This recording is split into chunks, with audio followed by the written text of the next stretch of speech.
स्वागत है दोस्तों आपके अपने सेशन टाइम में। तो हम क्या कर रहे थे, छठी क्लास का मैथ कर रहे थे जिसका नाम है, और हम चौथा चैप्टर कर रहे थे जिसका नाम है आधारभूत ज्यामितीय अवधारणा। और हमने पिछले वीडियो में क्या किया था, हमने पिछले वीडियो में चतुर्भुज के बारे में पढ़ा था और उससे रिलेटेड हमने 4.5 प्रश्नावली भी खत्म किया था। अब बिना देरी के हुए आगे बढ़ते हैं। अब हमें अगला टॉपिक क्या पढ़ना है, सर्कल, वृत्त। आप देखिए अपने चारों ओर अपने जब नजर घुमा के देखिए तो कई काफी गोल आकृतियां देखते हैं। जैसे देखिए पहिया हो गया, गाड़ी का पहिया हो गया, चूड़ी हो गया, सिक्का हो गया, ट्यूबलाइट हो गया ना। उसके आकृति को हम क्या देखते हैं, वो क्या है, एक ही तरीके का क्या है, वो गोल आकृति सी होती है। क्या होती है, गोल आकृति सी होती है ना। गोल आकृति होती है और क्या होती है, वो बंद होती है ना। एक तरीके से क्या होती है, बंद होती है, बंद होती है। ठीक है, तो क्या होती है, गोल आकृति होती है, वो क्या होती है, बंद होती है ना। इसी को क्या कहते हैं, वृत्त कहते हैं। तो देखिए वृत्त के बारे में हम आज पढ़ना है। तो वृत्त होता क्या है, वृत्त एक सरल बंद वक्र है। वक्र है ना, वक्र क्या होता है, जो टेढ़ी मेढ़ी होती है ना, सीधी नहीं होती है, बंद वक्र होता है। ठीक है, ये वक्र है, देखिए कर्व है, यहाँ से भी वक्र बन रहा है, यहाँ से भी वक्री बन रहा है। ठीक है, जो एक बहुभुज नहीं है। बहुभुज तो ये है ही नहीं, क्यों, क्योंकि बहुभुज क्या होता है, जो एक सीधी रेखा से बने वाली जो भी आकृति है उसे क्या कहते हैं, बहुभुज कहते हैं। लेकिन ये कहीं भी सीधी रेखा से बन रही है नहीं, तो इसलिए बहुभुज नहीं है। ठीक है, और इसके क्या होते हैं, कुछ गुण होते हैं जो हम आने वाले पढ़ेंगे, अब पढ़ेंगे। तो ठीक है, तो इसी को वक्र कहते हैं। तो अब हम बारी बारी से क्या करते हैं, एक एक गुण पढ़ेंगे और आपको बताता चलता हूँ। ठीक है, तो देखिए अब क्या है, अब क्या पढ़ना है हमें, पहले पढ़ लेते हैं इसमें केंद्र। केंद्र क्या होता है, ठीक है, केंद्र जिसे सेंटर कहते हैं, सेंटर। केंद्र क्या होता है, वृत्त के केंद्र, यहाँ पे क्या होता है, एक बिंदु है, यहीं से लिख के रख के क्या होता है, हम एक क्या बनता है यहाँ पे, वृत्त बनता है। ठीक है, तो केंद्र क्या होता है, इसका एक सेंटर होता है जो इसका बिल्कुल केंद्र होता है। ठीक है, यहीं से क्या करेंगे, एक अगर हम प्रकार रखें यहाँ पे रख के बनाएंगे तो क्या है, गोलाकृति बन जाएगा। तो उसी को क्या कहते हैं, केंद्र कहते हैं। ठीक है, इसको क्या कहेंगे, केंद्र कहेंगे। ठीक है, और ये जो है ना, ये जो चारों तरफ है, ये जो ये है, ये जो बाउंड्री है, परिसीमा है, जिसको परिसीमा है, ये चारों तरफ, ये जो परिसीमा ये चारों तरफ है, ये जो है, ये वाला,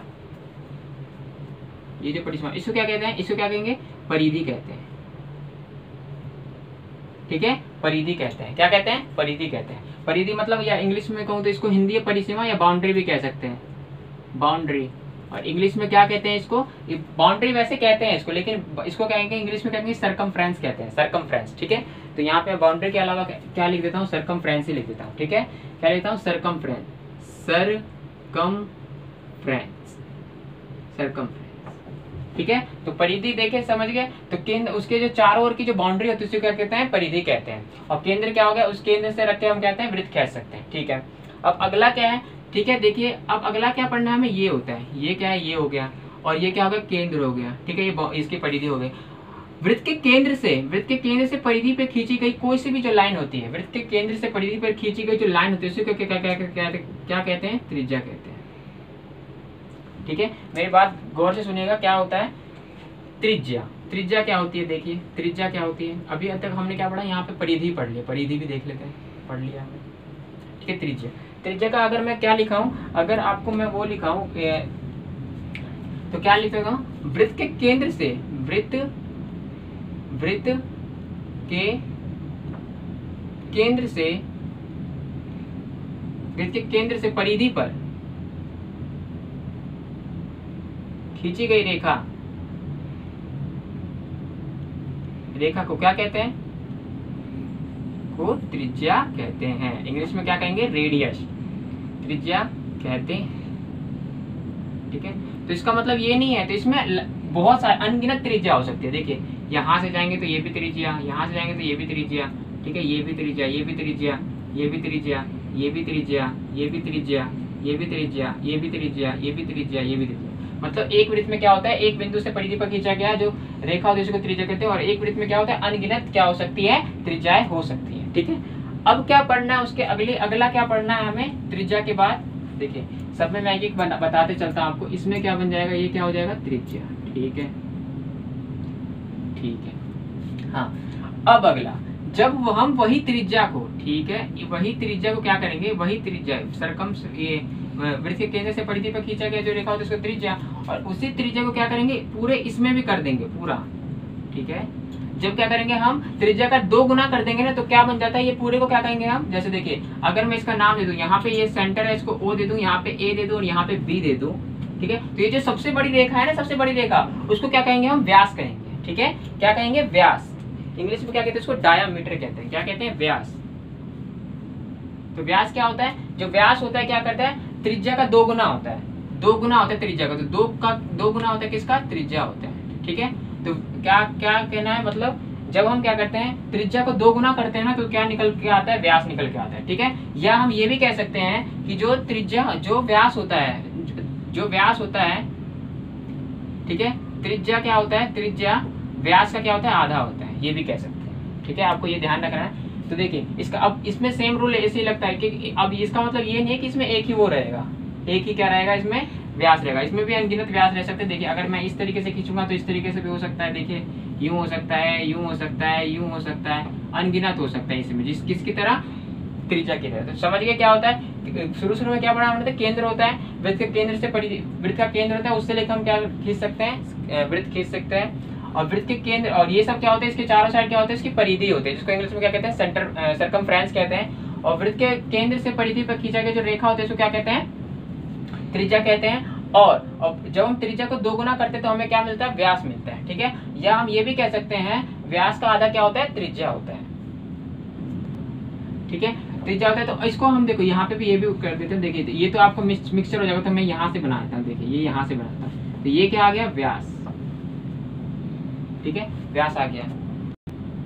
अब जीवा क्या होता है, देखिए जीवा क्या होता है, देखिए एक क्या है, एक अगर नॉर्मल क्या है, यहाँ पे वृत्त है। ठीक है, वृत्त, ठीक है, वृत्त के किसी भी 2 बिंदु को ले लेते हैं, यहाँ पे ले लेते हैं, जैसे क्या ले लेते हैं, P ले लेते हैं, और यहाँ पे क्या ले लेते हैं, Q ले लेते हैं। ठीक है, और जब हम इन दोनों को मिलाएंगे ना, इन दोनों को मिलाएंगे तो यही क्या होता है, हमारा जीवा होता है। मतलब कहने का मतलब क्या है, वृत्त के ऊपर कोई भी 2 बिंदु हो, उसके मिलाने पर जो रेखा बनती है ना, उसको क्या कहते हैं, जीवा कहते हैं। ठीक है, तो हम लिख सकते हैं कि वृत्त पर स्थित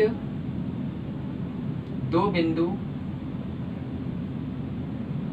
को मिलाने वाली रेखा को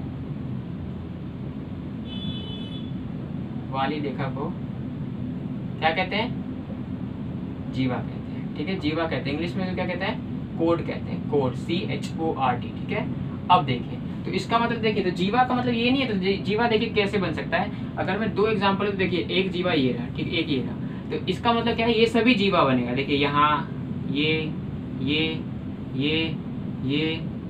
जीवा बनेगा। ठीक है, और कैसे, देखिए अगर यूं भी रहेगा तो कैसे बनेगा, जीवा बन जाएगा। देखिए ये भी क्या है, जीवा है। ठीक है, इसमें आपको एक और बात आपको पता होनी चाहिए कि देखिए आपके मन में डायरेक्ट एक क्वेश्चन आना चाहिए, क्योंकि देखिए यहाँ पे भी क्या, ये क्या हो गया, यहाँ पे केंद्र हो गया, और यहाँ पे भी तो केंद्र होगा, समझ लीजिए। ठीक है, तो आपको क्वेश्चन हमेशा ध्यान रखना है, एक चीज हमेशा ध्यान रखनी है कि अगर क्वेश्चन में है कि वृत्त में सबसे बड़ी जीवा कौन सी होती है, वृत्त की सबसे बड़ी जीवा कौन सी होती है, तो व्यास होती है ना। क्योंकि देखिए अगर हम ये डाल लें, जैसे इसको में भी अगर मैं डालूंगा, तो देखिए जैसे ये भी जीवा होगा, ये भी जीवा होगा, ये भी जीवा होगा, वृत्त के केंद्र से होकर भी गुजरेगा, ये भी जीवा होगा, ये भी जीवा होगा, ये भी जीवा होगा, और ये भी जीवा होगा। ठीक है, तो अगर इसमें क्वेश्चन आपको दिख ही रहा है कि सबसे बड़ी जीवा कौन सी होगी, इसमें कौन सी होगी, व्यास, तो लिख सकते हैं हम इसमें वृत्त की सबसे बड़ी जीवा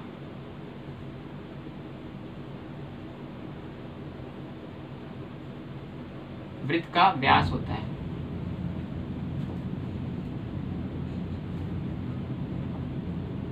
ठीक है, अब अगला क्या है, चाप, आर्क जिसे कहते हैं। देखिए एक सर्कल है, ठीक है, वृत्त के ऊपर कोई सा भी 2 बिंदु है, जैसे देखिए दोबारा हम PQ ले लेते हैं, P यहाँ है और Q यहाँ पे। ठीक है, तो इसमें रेखा को नहीं मिलाना, रेखा को मिलाएंगे तो क्या हो जाएगा, ये हो जाएगा हमारा क्या हो जाएगा, यहाँ ये हो जाएगा हमारा जीवा हो जाएगा।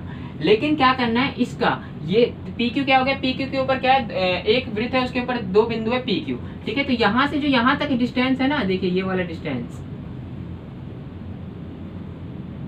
ठीक है, ये वाला जो डिस्टेंस है, ये वाला, इसी को क्या कहते हैं, चाप कहते हैं। तो PQ क्या हो गया, यहाँ पे चाप हो गया, और PQ को क्या दर्शाते हैं, यूं दर्शाते हैं, चाप। ठीक है, तो ये समझ लीजिए। अब देखिए अगला क्या पढ़ना हमें, त्रिज्या खंड। इसको इंग्लिश में क्या कहते हैं, इसको इंग्लिश में कहते हैं सेक्टर। ठीक है, सेक्टर।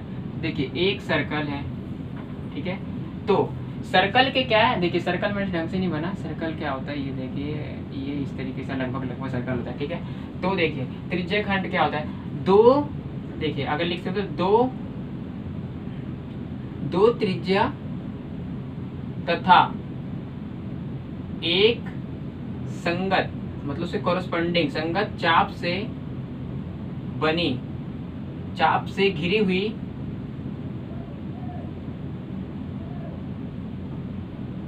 चाप से घिरी हुई चाप से घिरी हुई चाप से घिरी हुई जो जगह बनती है ना, घिरी हुई को क्या कहते हैं? त्रिज्यखंड कहते हैं। ठीक है, जैसे देखिए अगर जैसे इसमें केंद्र है, ठीक है, केंद्र से परिधि पे खींचा गया जो लाइन है उसको त्रिज्या कहते हैं। ठीक है, तो दो चाप, एक ये रहा, एक क्या है नॉर्मली, एक ये है त्रिज्या, और एक यहीं से तो क्या है, एक ये है, क्या है इसका त्रिज्या है। तो दोनों त्रिज्या हो गए, और यहाँ पे क्या है इसका जो एक क्या है, एक चाप क्या होता है, यहाँ पे भी कोई पॉइंट है, देखिए पी ये रहा, क्यू ये रहा, और यहाँ पे ओ है।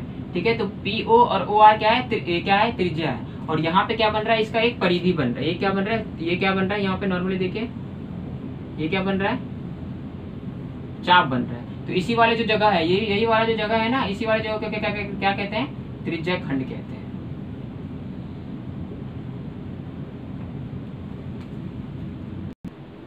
देखिए त्रिज्यखंड के बाद क्या करना है, वृत्तखंड। वृत्तखंड देखिए, वृत्तखंड क्या होता है, ये देखिए ये भी क्या होता है, ये हो गया ये। ठीक है, वृत्तखंड क्या होता है, वृत्त का एक चाप और जीवा से घिरा हुआ जगह या भाग को ही क्या कहते हैं, वृत्तखंड कहते हैं।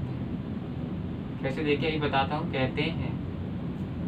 तो देखिए क्या कह रहे हैं, वृत्त का एक चाप, तो वृत्त का चाप क्या लेते हैं, जैसे पी क्यू और पी ले लेते हैं हम यहाँ पे। ठीक है, पी और क्यू ले लिया हमने। ठीक है, और ये चाप यही हो गया। ठीक है, और ये समझिए जीवा ये हो गया, पी क्यू क्या है यहाँ पे, यही हो गया। ठीक है, तो ये जो जगह घेर रखा है ना, ये वाला जो जगह घेर रखा है, इसी को क्या कहेंगे, वृत्तखंड कहते हैं। ठीक है, तो आप समझ जाइएगा। तो देखिए इसी में अगर मैं क्या कर दूं, इसी में आपको क्या दर्शाना हो, त्रिज्यखंड दर्शाना हो। त्रिज्यखंड क्या होता है, वृत्त के केंद्र से दो, उसमें वृत्त त्रिज्यखंड में क्या होता है, दो और क्या एक चाप से जो जगह घिरती है उसे क्या कहते हैं, त्रिज्यखंड कहते हैं। ठीक है, और उसी तरीके से अगला क्या था, वृत्तखंड। वृत्तखंड क्या होता है, एक चाप और एक जीवा से जो जगह घिरते हैं उसे क्या कहते हैं, वृत्तखंड कहते हैं। देखिए अब क्या है अगला चीज हमें जो पढ़ना है, देखिए जिस तरीके से हम वक्र में, चतुर्भुज में, क्या कहते हैं, त्रिभुज में जो पढ़ रहे थे ना, कि कोई भी जो वक्र एरिया था, मतलब इसमें भी क्या होता है, जैसे अंदर वाले चीजों क्या कहते थे, जो अंदर में जो है उसको क्या कहते हैं, अभ्यंतर कहते थे, जो उसके बाउंड्री पे उसको परिसीमा कहते थे, और जो बाहर वाले जो भाग होते उसको बहिर्भाग कहते थे। सेम उसी तरीके से क्या होता है, इसमें भी होता है, क्या होता है, इसमें भी होता है नॉर्मली। ठीक है, जैसे देखिए ये वाला तो क्या हो गया, ये क्या हो गया, अभ्यंतर। ठीक है, यहाँ पे है तो क्या हो गया, ये परिसीमा। ठीक है, और यहाँ पे जो क्या हो गया, बहिर्भाग। कहीं पे भी है जो बहिर्भाग।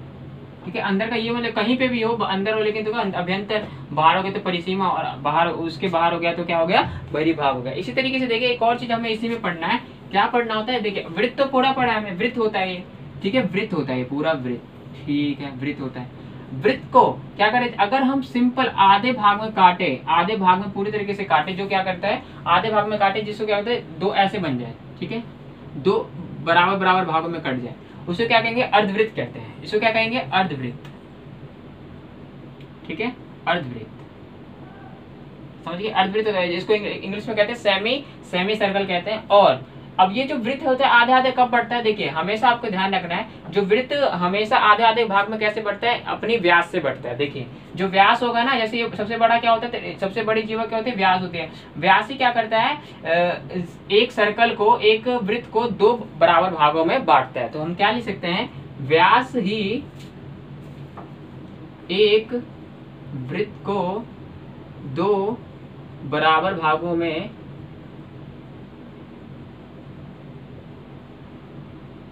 बांटता